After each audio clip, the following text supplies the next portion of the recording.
Түбән Кама истабарлары отряды медальон тапқан суғыш қырында хәләк булган Қызыл армия солдаты Иван Губаревның медальонын тапқан иде. Казан Федераль университетінің биохимия, биотехнология һәм фармакология кафедрасы лабораториясында аңа ДНК экспертиза үткәрелә. Иван Губерниевның хәрби медале Қызыл армия солдатынан қалған бірден-бір әйбер. 42 яшендә ул Сталинградта хәлак булган.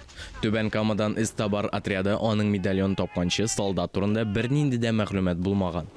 Хәзер память сильнее времени проекты буенча университет лабораториясендә ДНК экспертиза үткәрәләр.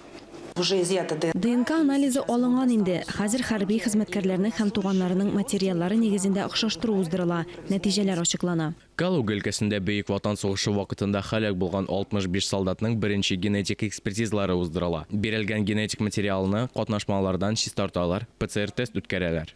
ДНК өчен сөяк яки теш алына. Еш кына әйләнә тирә мөхит йогынтысында ул акрынлап җимерелә. Бу очракта экспертиза өчен муен умырткасына ала. Моны университет галимнәре эшли. До этого никто не задумался о том, что Әлегә кадәр икенче муен умырткасының ДНК анализы өчен иң яхшы материал булуы исәпкә алынды. Ул кешенең тешләрен алыштыра ала. Пилот проекты булса да нәтиҗәләре бик яхшы. Иң мөһиме, сугышта хәлак булган солдатлар турында төгәл мәгълүмат алу мөмкинлеге барлыкка килде. Искәндәр Гыймалдинов, Диана Дысаева, Ирек Хәмидуллин, Татарстан яулыклары.